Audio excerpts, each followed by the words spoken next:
Ladies and gentlemen, welcome to the Dota 2 Champions League Season 6, this best of 3 match between 4 Clovers and Leprechaun and the Golden Boys. We are in the lower bracket finals of Group D, I want to say? Group B, sorry. Group B, of course. And that means this is an elimination match here. Whoever wins moves on to the playoffs, whoever doesn't win can say goodbye to this particular tournament. My name is Dragon Drop, I'll be bringing you this game, and I'm really excited to cast, and I know someone who's just as excited as I am, which is my co-caster, Llama Down Under. How are you doing today? I'm doing pretty well. I'm excited. I've got a full day of Dota ahead of me, and this is where it starts. So, I also haven't gotten to cast too much for Clovers yet, and I've casted actually a lot of Golden Boys. So, I'm excited. Although they are playing with a stand-in, I am not familiar with Pablo. Are you? I am not at all, so I have no idea who that guy is, but, well, let's hope he's good, because, well, as I said, this is an elimination match. They're gonna need to bring their A-game, and, well, judging by the most recent matchup here that was in the game show Global, 4C&L took that 2-0 just a couple of days ago, so definitely the favorites here with that roster. That being said, do not underestimate Golden Boys. They're as solid as it gets when it comes to, maybe tier 2 European Dota, so... Yeah, they generally perform really well, and there's certainly no team, they're no slouch of a team, but we've got a lot of picks and bans flying out. The IO ban out, I think, makes a lot of sense against Four Clovers, but wasn't expecting the anti-mage to show up so soon, it's a very early pick on that guy. Yeah, it's kind of interesting to see him at all recently, just because he's kind of fallen off here with the new meta, just focusing on strength melee heroes more so than anything else. But an anti-mage is still a strong late game carry, right? He always has been. The question is, picking him up so early in a draft just opens up so many counter opportunities, and just like a disruptor, these kind of heroes, right? Even the Tusk to some degree as well, just with the strong lockdown. Even though it's just a little bit with the punch, just keep him in the air for a second or so, and it might still be enough for some secondary stun to come in, just to keep the anti-mage there where he is. Maybe get a silence off or something like that. What the anti-mage does do is match up fairly well up against a Darkseer solo offlane. That being said though, in this meta, I wouldn't be too surprised if Golden Boys run like a duo offlane here with these two heroes. Just put the Iron Shell on Tusk and then just snowball in. Yeah, there's a lot of flexibility right now, and it could just be one of those hell farming lanes. You mentioned Tusk. I feel like he actually has quite enough lockdown for the anti-mage if there's one other helper. And I'm sure that Golden Boy is now seeing this anti-mage will pick up something, although they ban out the Bane themselves. Kind of interesting. I feel like the Bane is good here against both the Queen of Pain and the anti-mage as two heroes who blink in and you want to be able to lock them down immediately. So perhaps Golden Boy is also wanting to pick themselves up a mobile hero.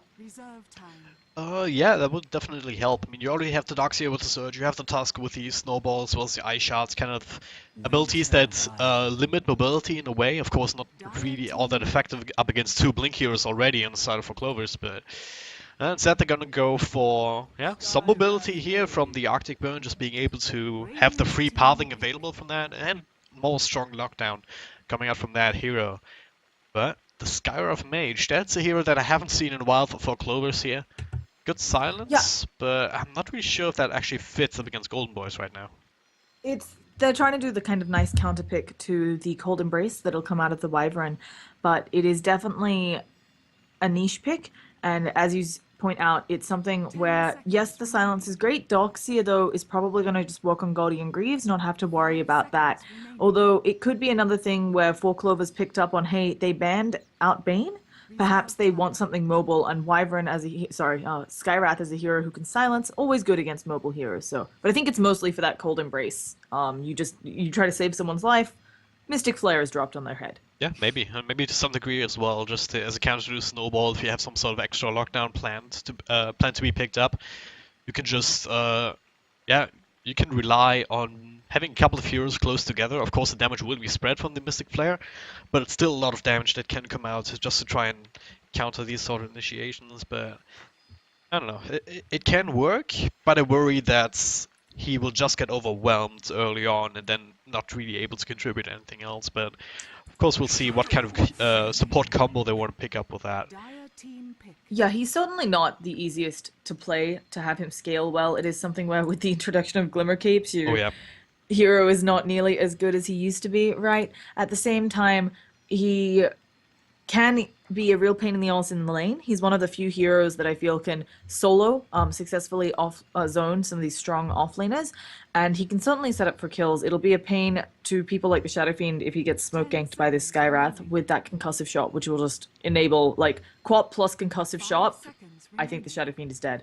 Yeah, that's a lot of slow coming out from these two heroes alone, and yeah, that Shadow Fiend will have to watch himself.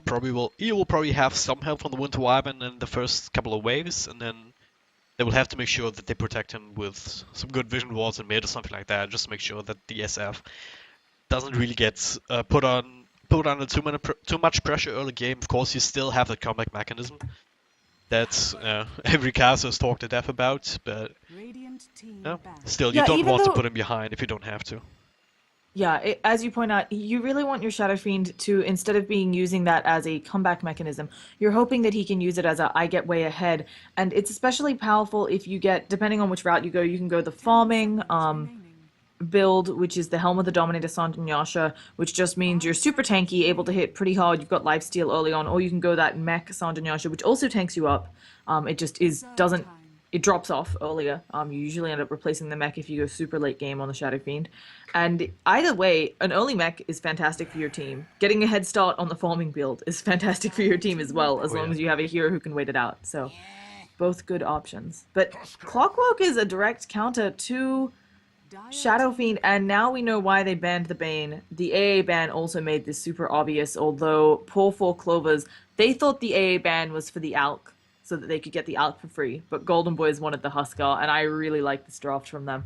Yeah, Huskar is just one of these fifth picks that just always seem to come out of nowhere, like the Broodmother sometimes, and it just, if you don't think about it, then you're suddenly run into a lot of problems. For C&L though, they still have one pick to try and counter it out a little bit more. They have okay lockdown. The problem is they don't have too much physical damage early. All they really They have is the actually Pure from the Queen of Pain, and that may or may not be enough to bring down the Huskar here from its last legs, especially once he gets up to that armlet or something like that. They actually made a big mistake here, Four Clovers. I think, looking back on it, knowing that you've picked a Skywrath Mage, Huskar is the obvious pick from Golden Boys. That passive Berserker's Blood, of course, good against magic. And so, not realizing that that is the obvious option for Golden Boys, I think it's just a bit better here than the Alk. Well played on Golden Boys for getting that through. At the same time, Anti-Mage can make Huskar's life a bit of a pain. He can steal all of his mana. While Huskar isn't super mana reliant, it's certainly nice to have it because that inner vitality can be really big. Although, because he's up against an Anti-Mage, he may just screw it and say, hey, I'm just not going to skill that because I'm never going to have mana Yeah. for it. And he's just running around using the Dunk, the Life Break, and the Flaming Spears. So, it's going to be nice. Well, we'll see how they deal with that. It's looks like a one position Huskar here, or do you think they put him in mid up against the Queen of Pain? You put him as the one position. It's something where, yes, that guy really wants levels, but you want to give him as much farm as possible to get the armlet online, as you mentioned, or whatever other items he's preferring this game. He's got options, but certainly if you can get that armlet on early, he doesn't have to worry as much about stuff like the Clockwork, like the Anti-Mage. And Anti-Mage can't man-fight the Huskar. While you have Spell Shield, it is not enough against Burning Spears, and you're just not going to win. You're going to have to blink out. And if you are forced to blink out against the Huskar, you've already lost the fight because then he just picks off the allies that you left. Yeah. It's awful. Now, at least we can see they're going for some pure damage on Four Clovers. They've got the Queen of Pain ult, and when Lena is able to, even though she's a support Lena, she has good wave clear and so on. She can farm up that Ags fast. I do think she has to get it off the Yules though. So this is going to be a while before I think they take down Huskar well. We see the timing window here for 4C&L. For Golden Boys, I should say, where Huskar has the potential to just start rolling over 4C&L. There's not going to be too much they can actually do about it unless they get the really well timed Sonic Wave from the Queen of Pain, just to have that extra bit of pure damage to tip him over the edge, which is the hardest part of trying to kill a Huskar. Yeah, both teams actually have really interesting timings on their lineups, right? If we talk about this, Huskar is certainly not one of those heroes that scales really well into late game, and actually we already have early ward rotation, so we'll see. But yeah, it's kind of interesting because the Queen of Pain can itemize for a bit later.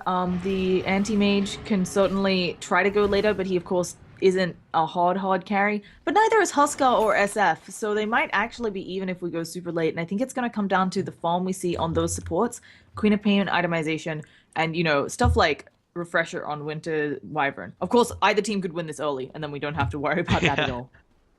Well, we'll see how this game plays out as the everyone is looking for the runes. Let's take a quick look at our lineups before the action starts. Starting with 4C&L up here on the dire side. We've got EGM on that support Lina, followed by Pablo. Standing in on the Scar of Mage, the one position anti-mage will be played by Pycat. We've got Sexy Bambo on that Queen of Pain, and that leaves the off-lane Clockwork being played by Nikwar. Yeah, on the lineup of Golden Boys, we've got Shadow Fiend being played by Kiza, and they're just sentries chillaxing in around them. Not quite sure who those are for. Wyvern's going to be played up by Shanks. I think, no, it's Skanks. Sorry, Skanks, yep. Shanks is Void Boys. Yeah, that's Skanks. Shanks is on Void Boys. I've been casting a lot of NA Dota if you can't tell. Maybe next time on that offlane Tusk. Huskar going to be played up by Madara, and finally the other offlaner Skylark. Skylark will be farming. It maybe next time is their support player, but I think both gonna go try to contest the farm of Anti-Mage. Yeah, and this, as we were talking about in draft, it can be quite a killer combo, especially if you consider the lane supports here on 4C&L. Lina's not the worst, just the Light Strike Array kind of stopping you from trying to go in or too ham for fear of just running into the disable and then be in a lot of trouble or just not get the gank off. Pablo, though, he is really good on the Scarab Mage, is zoning out solo offlanes. But if you have two offlaners, you're very quickly running out of mana to do that with. And at the Yeah, same time, if they run at him, if they get in range for a snowball, then he might be in a lot of trouble. both, this lane is hard for everyone involved. As we can see, Light Strike Array is not easy to hit in this lane. You've got a bunch of stuff that you can use to dodge it. Both the Surge can make sure you move fast enough that it's not a problem. And then you have the Snowball, where if you're in a spot of trouble, you can get popped in there and dodge both the Dragon Slave and Light Strike Array. Or anything the Skywrath sends out as well. So it's a really rough lane, I think, for both sides. But they do desperately need a level on the lineup of, yeah, Golden Boys. If they can't get level 2 on those heroes, they don't have kill potential. Yeah, I think that's exactly why we saw these three heroes just posture very aggressively here, not really worrying about stacks and pulls so far. Of course, this ward also, I believe that's blocking the pull. Yeah, it is. Of course, it is. The sentry will Yeah. find it though. Oh, and a nice ice block there. I don't know if they can capitalize on it, actually. I'm pretty sure they can kill Nico. He needs to be very careful here. They have more than enough auto attacks. They're eating through the trees, and the Wyvern's thinking about cutting him off, but he's trying to use the cogs to get out. Wyvern is smartly wrapped around. Will they find him? Nico knows he's in the danger zone. No TP out. He's just hoping to hide. He actually doesn't have... If he had battery assault, I think he could have turned this into a kill, but he's just going to go down. And are they going to give mad souls to Kiza? They do. He just got himself... yeah, he got himself up to 15. He was at 6. Now he's at 15. That just won mid lane, I would argue, for the Shadow Fiend. Yeah, absolutely. He didn't even have to use a whole lot. All these two supporters here, more or less, they kind of did all the hard work, kind of rallying or corralling him into that very good spot. And maybe next time also a nice ice block here, nice ice shots, just to lock him in even further with nowhere to go. But Kiza though, might be in trouble himself. Pablo and Sexy Bamboo, they come in, but the right clicks and raises are too much. Kiza gets yet another kill under his belt, and Sexy Bamboo, nothing left to do for him but get the hell out again. Yeah, so Sexy Bamboo was going for the courier, not Sexy Bamboo, sorry. Skyrath, Pablo was going for the courier. He had haste, a very smart rotation there, and I think actually this would have been worth it if he got the courier with the bottle on it. Unfortunately, the courier delivered the bottle to Kiza before he was able to knock it out. So another one of those, it feels like they tried to make something happen that could have been really lucky for 4 clovers and a leprechaun, and it just didn't work out. Yeah. Same time though, that does leave Kiza on very low health and mana and with an empty bottle, Yeah. so... And yeah, no rune is going to spawn anyway, but someone is teleporting in just to be that bottle refiller. I really don't know how these play heroes are doing it. Maybe they just take a sip out of the fountain, hold it in their mouth, and then spit it into the bottle. But it works. He's full health more or less. Has another charge of spares. We see Darkseer up in the top lane actually dying. To Yeah, he just EG and took too many auto attacks. Yeah, he just was slowly worked down. He was surging away, thought he'd get away, but Lena, she has big range, and she got it. Yep. So It's really easy to underestimate that range, but really can't. And it's not even really bad attack damage. 54 is quite reasonable for support, especially with that kind of range. And Now they're going to look to leverage that and more once again in this middle lane. EGM and Pablo both smoked up. They will not find anyone though. As maybe next Yeah, time stacking and Kiza's looking for the bottom rune. they might be able to touch Skylark. I'm a little bit surprised. I guess they thought he would come top rune. They actually went for both runes. So I think the play here for Four Clovers was they wanted to make sure they got both runes, knowing that he has an empty bottle since he can't bottle crow, but also wanting to try to get a gank at one of these. But no such luck. Yep. Well, it's not that like they're losing too much. Skylark wasn't really doing too much on top lane. Parker just was farming away. But at the same time, so's Madara. He's had pretty much free farm down his bottom lane, and it looks like he may be going straight for that armlet build with the Blades of Attack, unless he wants to go for face boots or something like that in the meantime. Yeah, a lot of Huskars prefer to get the armlet, sometimes even go as far as the helm. I've seen Huskars, like, have brown boots by the time that they have the Heaven's Halberd up.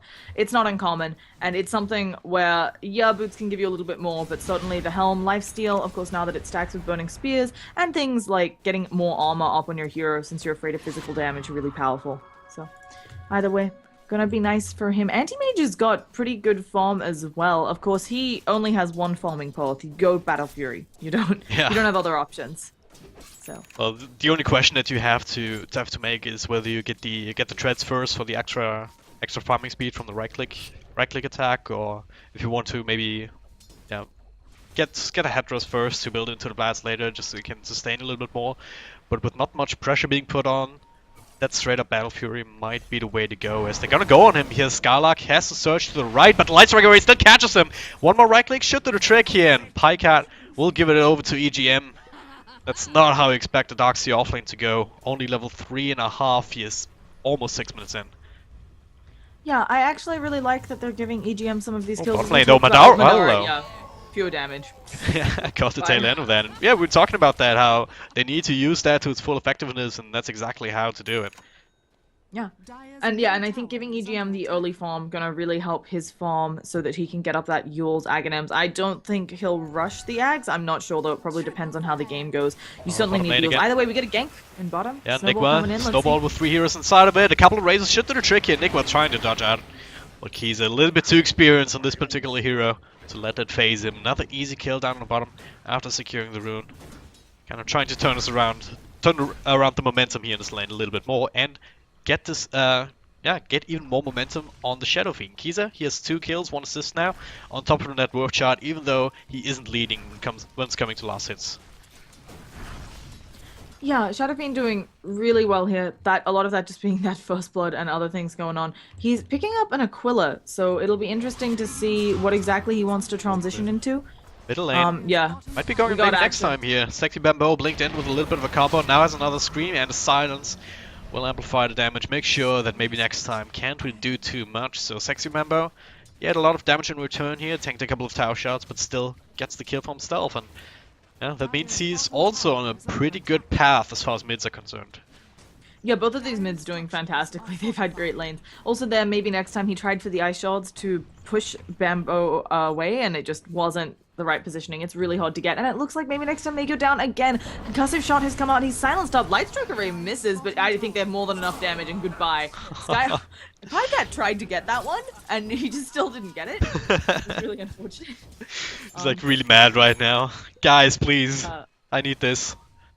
Yeah, I think he doesn't mind for the Lina, but you don't want, like, Skywrath, what are you gonna get, like a Glimmer Cape?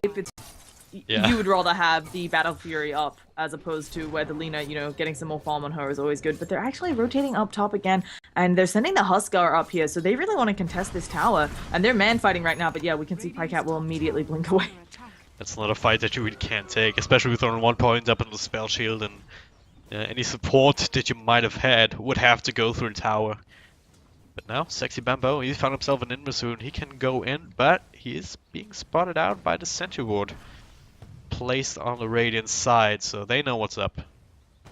Yeah, they had super nice. First of all, there are like no wards for four clovers. Do they have them in stock?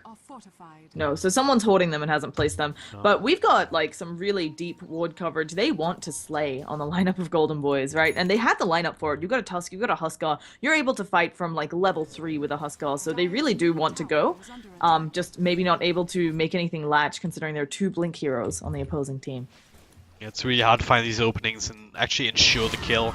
But Oh, not mid. so much maybe for 4C&L. Sexy Bambo gets on around, but he does get the help from the Light Strike Array as well as his own ultimate. Will give his own life though. So maybe next time in Skanks they're here to help make it a straight 1-for-1 trade of the mids. So yeah, no one really won there. According to the gold draft though, Golden Boys came out ahead ever Yeah, so so slightly. two things that are really nice there for Golden Boys. While they did lose Shadow Fiend, yeah, that totally sucks, I would agree. It was the the Wyvern who came in and got that experience. Lina got a little bit as well, but this Wyvern is now really close to level 6. And of course that Winter's Curse is a big spell. Wyvern here is playing the 5. You don't get to, you're stacking, you don't get experience. Being able to get in on a mid kill on the opposing mid, I think is the best way to salvage the fact that your mid went down as well. Yeah, absolutely. Yeah, as you're talking about that level 6 on the way. Felina as well, but she's only a little bit behind, but that's what we're seeing in 4C&L.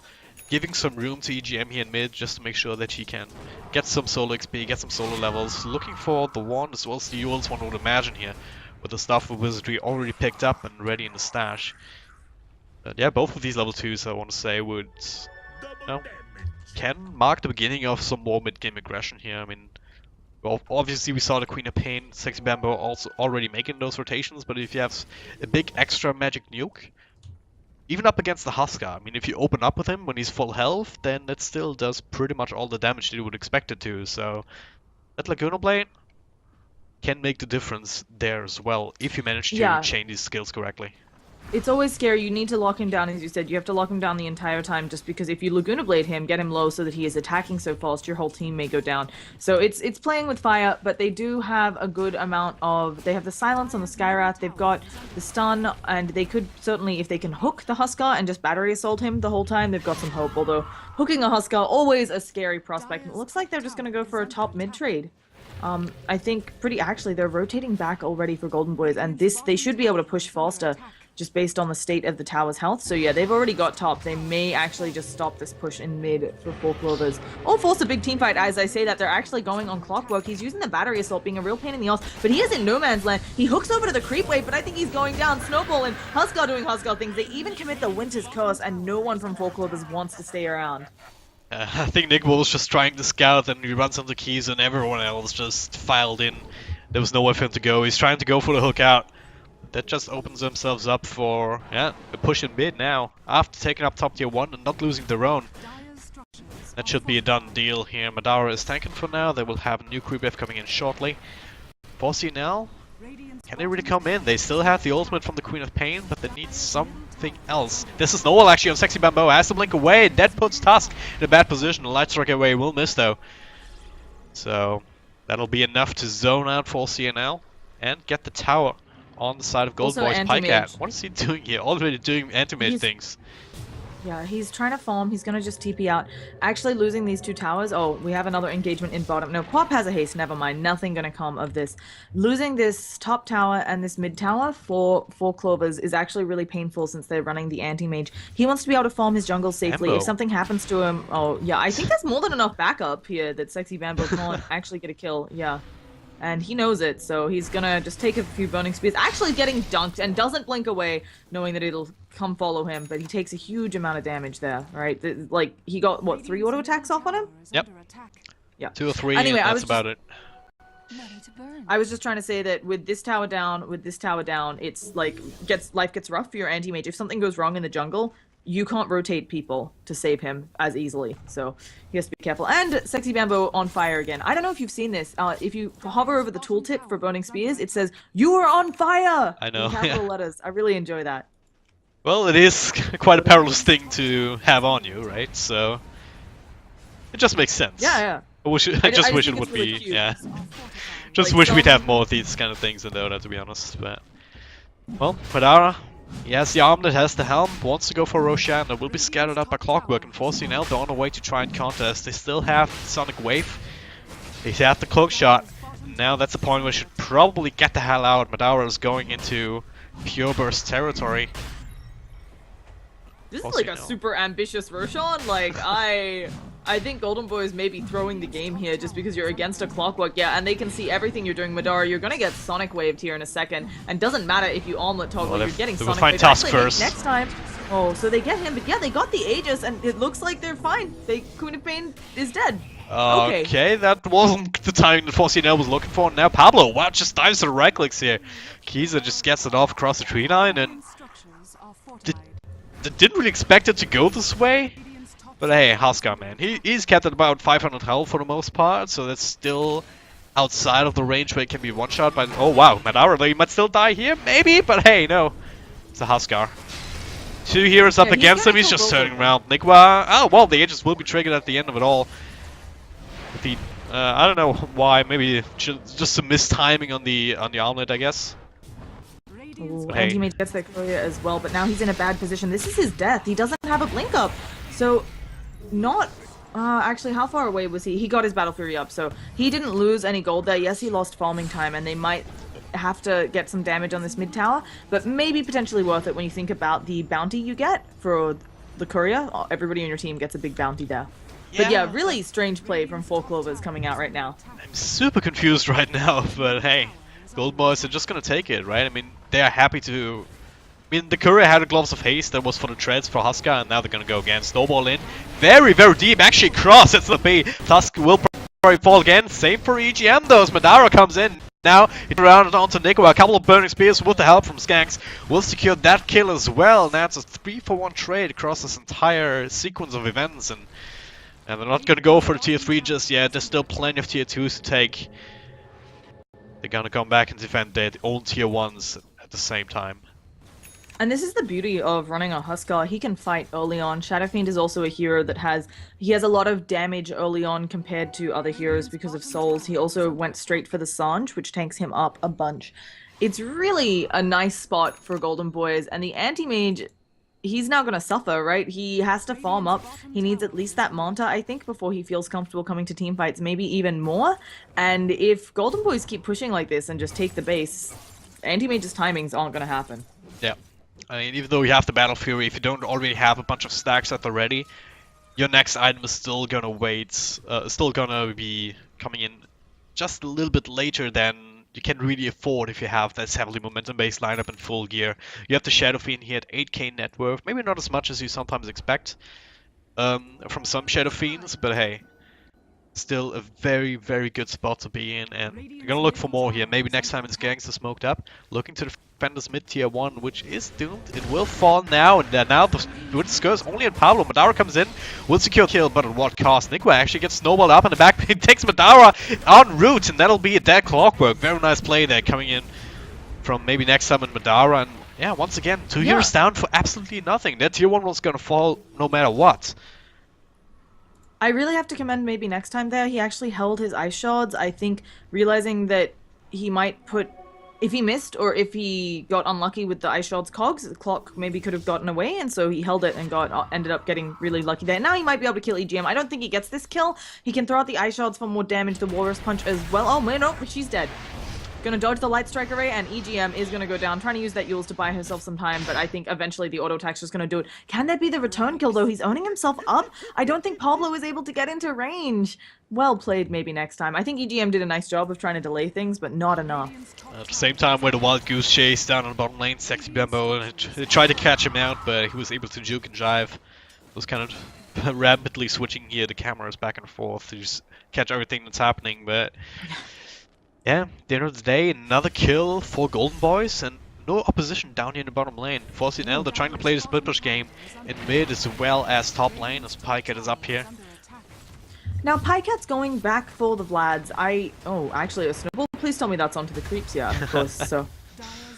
I'm a little bit surprised he went for the Vlad. Feels like there's a sense of urgency here, but it does give you some good armor. It gives you, of course, a bit of sustain in team fights. And maybe he's thinking the damage amp as well, just because Huskar is physical, will help his team more than him getting that Manta up and draining. You don't exactly mana bomb a Huskar, right? One, he doesn't care about magic damage, and two, he doesn't have a lot of mana. Yep. There's not going to be a whole lot of damage done here, especially considering that it is magical damage. So if you drain all this mana and then you use the mana void, what little damage you do is going to get mitigated even further. So it's not really a thing that you should be doing at any time really as an anti-mage up against a Huskar. You do want to use it on Darkseer though. I think Darkseer is your best bet.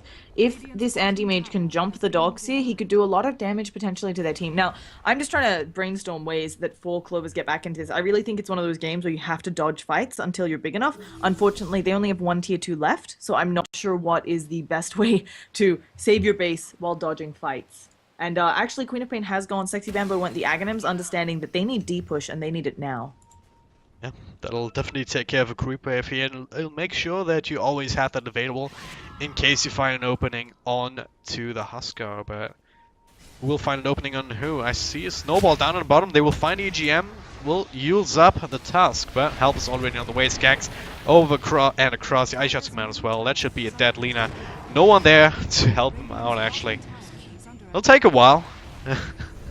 Please, just die. Thank you. No, so this is fantastic. EGM is buying repeatedly so much more time. Anti-Mage isn't at full split push here yet, but he's doing a really good job, right? He's going to either force them back bottom or they're trading a tier 2 for a tier 2. Considering how far behind you are on the lineup of 4 Clovers, you don't want to be trading like...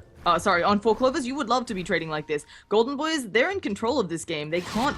Like, these trades are what gets 4 Clovers back in. Oh gosh, Yeah. it's just wave cutting now too. It's so cute. During that chase, Queen of Pain was actually... Oh, okay, they might see another fight. Kaiser, he gets hookshot at Nikwa right into the Record of Souls. So he will fall now. Kaiser not really feeling it, as maybe next time... Hey, he just takes down Pablo. It was like... I don't know what was happening there, but... Just the Golden Boys just... Yeah, just using their dominance. Oh no, the ice shots actually block Wyvern out. What have you done? They get off the Winter's Curse, but that's not where you want to be in. But saves him from the Sonic Wave and the Snowball. EGM's gonna go down again. Sexy Bambo has to blink away. And I think that's the end of that team fight. Apparently we're getting some lag. I'm guessing, I don't know if it's on Twitch's end or our end. Might be my end. I'm not getting any drop frames though. So I'm not 100% sure. We should be okay. Yeah, it could be Twitch. We've had some issues. Twitch has been having issues for the past few weeks, I know, with some server stuff. Don't know what's up with that. I think they're just like switching over providers or something. But yeah, Huskar's now got up evasion. So have fun trying to hit him. And Anti-Mage, he still needs a Manta. He can't even think of going MKB yet. Yeah, it's a really tough spot to be in, but yeah, 4C&L, as you were talking about, they're making the best of it. And during the time where they chased around EGM in the jungle, Sexy Bambo was actually taking the time to just blink across on the top lane here, just wiping the creep waves and then even skipping, just to make sure that they can't go for his tier 2 tower. And at the same time, Pycat was doing a split push down at bottom. So they're making the best of a bad situation right now, just to try and buy time until that Anti-Mage gets really up and going, where he's pretty much 6-slotted and doesn't really have to worry about anything anymore. Yeah, Skylark now also has up those Guardian Greaves that we talked about before. He's not worried anymore about the silence. They have a pretty good lineup on the lineup of Golden Boys for slow sieging if they need to. Of course, Anti-Mage might get something, but you're okay trading a tier 2, I think, if you get the kill. And now Pycat, he blinks away, he TPs. He knows he's in the danger zone. They walked right over Dire Ward right here. Yep. In that gank attempt. Dire and a Radiant Observer Ward sitting right next to each other, oblivious of each other as well. It's kind of hilarious to see sometimes as a caster, but well, that will enable Pycat to dodge the gank once again. Someone who will not be dodging any ganks whatsoever though is Roshan, who will be up in quite a few minutes. A little bit more than a minute, I would say. That'll be a next target for Golden Boys as well as for 4C&L. Maybe they can mount a better, so maybe they can snag it for themselves before the Huskar can get a chance to work away then. Yeah.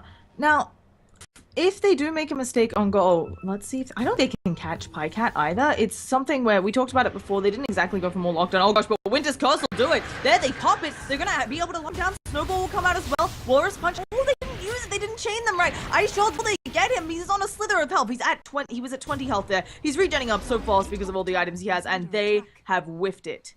Well, Skylark will So skill. He scouts him out, but it's too late. Another but blink, but nobody maybe next goes time. into the danger zone. They need to ice shot him. They need to punch him. One more auto attack. No, he's healing up too fast, and they should have earned him. I don't know whether. I think that was a misclick. I think he meant to earn the anti-mage. Absolutely. But the great escape. Pycat barely gets out. I'm not quite sure how he did that, but he did. Hands on the Golden Boys though, they expected his movements tremendously well. Just splitting well enough, just put the Doxy behind him here in the Sig Chop area and having a backup plan, so to speak, from the Tusk. Unlucky that it didn't work out here with the missed Earn charge, but still, good effort, still putting on pressure on Pycat, letting him know that he can't really do what he wants just yet without having to look between his look behind his shoulders, so to speak. It's really bad for them though on Golden Boys that they whiffed that kill though. I feel like just overestimating the timings on Snowball stun. Just big whiff, unfortunately. But they get the Roshan, and this will certainly help them siege high ground. They do want to, on Golden Boys, take a rack sometime soon. They can certainly itemize to try to go later than this anti-mage, but he is being a big pain, and they're lacking lockdown. Unless this Doxy's next item is something like a sheep, which he won't have for a while, it's gonna be harder and harder to catch that anti-mage. Now, split push is real. Both off lanes are being pushed at the same time from the respective teams, and now I'm being called on a cell phone. We won't have that, thank you very much. Madara here leading charge, followed by Kaiser and Skylark. They're looking to put on the pressure, slow siege as you said, but Clockwork, well, there's some things that you can try and do, but the cogs won't really stand the test of right clicks for too long. Yeah, they're actually backing out. I mean, they have quite a while on the Aegis left. Maybe just deciding they'll try to take that tier 2 up top. But normally when you try to take the outer towers, you're kind of hoping that your opponents are silly enough to fight you. One, for, you know, we're professional Dota, they're not gonna fall for that. Although maybe they're gonna get a gank here. Oh goodness, looks like Doxir is in the danger zone. Skylark, he's trying to juke, he's trying to jive. He actually wall vacuums. He's now cold and raised. But now they've got the lockdown on Pycat. They have the Walrus Punch there. They need a bit more, and they've killed off the Pycat raid boss. And suddenly, Sexy Bambo realizes he doesn't want to be there either. I was gonna say, I don't think Doxia can get away from those two if he's alone, but the Cold Embrace, even though it meant Doxia had no mana, does mean he's not taking a hell of a lot of damage from the anti-mage. Yeah, very, very good reaction there from Golden Boys, and that's exactly the lineup that they drafted for, or the combo that they drafted to deal with these high mobility heroes that are really hard to lock down. And Winter Scourge into the Tusk, extra bit of burst damage and control, and yeah. They got them the kill on arguably the most important hero for 4 Clovers right now, and that also opens themselves up for maybe another kill down here on the Queen of Pain, but only the Tusk is not enough lockdown for that. But hey, space created, the mid-tier tier 3 tower is under pressure. New creep F coming in, Madara, he still has his Aegis, he doesn't even give a damn. Kaiser sieging from low ground as well. What can 4C&L do to defend against this? They already used the Sonic Wave now, which didn't really do anything. It just tickled them. I don't think they have a good lineup for defense. They do have a lineup that has some good wave clear for being down one set of racks. They can handle super creeps. Probably not megas, but they won't be able to get megas since this tower is up. And I don't even know if Golden Boy wants to keep going in. It looks like they do though. EGM, he's only halfway. Oh, he's actually closer. He's gonna get Wars punched up though. It doesn't matter how close he is to Aghanim. It is not coming out. And there's a dunk. Mystic Blood doesn't even damage Madara. He took no damage with that Berserker's Blood. And now they're gonna work on this tower. Madara's still going in ham. He's like, might as well use his Aegis. It's expiring in like 2 minutes. Let me get rid of that thing. And yeah, they're gonna get probably supers in 2 lanes. Pycat is desperately trying to push, but I don't think they have a good defense.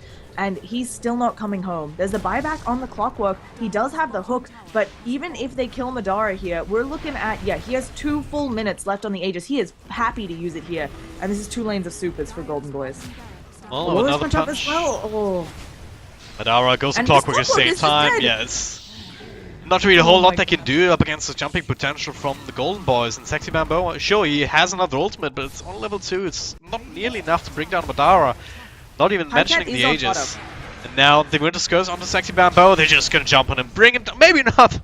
Will he get taken out? Not with 2 charges inside the fountain, but he will barely survive. But at what cost? Doesn't really matter right now. They're 2 racks down. Pycat didn't even scratch the tier 3 top. Oh, well, he did He did. scratch He it, did. but He got it below half health, yeah. and that is actually pretty good for them. Unfortunately, it's the one lane that they don't have pressure on. So this is the lane that Golden Boys will keep going on because now they don't have to worry as much about these two. So if you were down one Rax, that would be a much easier story because you can keep pressuring all around the map. But there is natural pressure on these other lanes, so Pycat's probably not going to get too many more opportunities to be up here just because the Golden Boys will focus making sure this lane is safe. Yep. Jesus with the creep wave right now, scouting out as well as pushing out, whereas the rest of his team just once again taking control of the dire side jungle. 4C&L, they're locked in a base. The revenue is all but cut in half here with these two waves. It's going to get harder and harder to actually bring them down, or even with the Sonic Wave on 40-second cooldown. Skylark even skipping, and that should be a dead tier 2. 4C&L, nothing really they can do to defend us here. Or is there? They're at least getting some vision up in preparation for a high ground defense. I mean, they're See it trying right to do now. whatever they can, push out the lanes so that they can actually fight this and, as you said, not lose their base. But at the same time, I don't know what you go here next. Queen of Pain, I think she just needs a sheep stick. A Shiva's maybe would help too, but I think it's too little too late. And they need some way to actually kill these heroes. Now, Madara doesn't have the Aegis anymore, but he has a Satanic. So you're still in the danger zone. He actually gets Yulesed up. Maybe a mistake because that hookshot cooldown wasn't done yet. Madara, he eats the full Laguna Blade. Now he's just going to start regenning off of them. Winter's Curse as well on EGM. This is GG. We've got buybacks coming out of Queen of Pain. Pycat's trying to do something, but he is about to be locked down. Does he have the blink away? He does. He actually blinks backwards. So now they can just work on this tower. Sexy Bamboo uses the Sonic Wave, but he's dead. And he's dead for the count. This is gonna be Rax. Let's see if Pycat. He does blow up the Wyvern. That's a nice little kill, but that's our GG call. Short first game. Absolutely, and yeah, it's the timing windows that we were talking about. And Golden Boys, they hit theirs with their last pick Huskar, and 4C&L weren't really ready for. And yeah, the anti-mage, Pycat farmed as well as Pycat farms, which is pretty damn good, but it's just, even with on an anti-mage, he's not gonna get online fast enough to deal with Huskar like this. Yeah. So I think also, I think the Huskar pick being a surprise, really well played from Golden Boys, and especially just partly the meta with Alk being popular, managing to make 4 Clovers think the Alk was coming out, and then it's like, sup, it's the Huskar. So well done. I think a really nice showing though. Pycat, despite how far behind they are, he was doing mad work. Given the state of that game, I have to say I think Pycat was working as hard as he could, and his team was making space for him. So yeah, probably gonna ban the Huskar next game. Well, wouldn't be too surprised if we saw that, but hey, next game, as you heard, will be coming up, as this is a best of 3 series. 4C&L are not quite out of it just yet. Golden Boys, though, they laid the groundwork for a swift victory here, that would put them into the playoffs of the Dota 2 Champions League Season 6. So, gonna take a little bit of a break, but we'll right back with game number 2, so don't go too far away.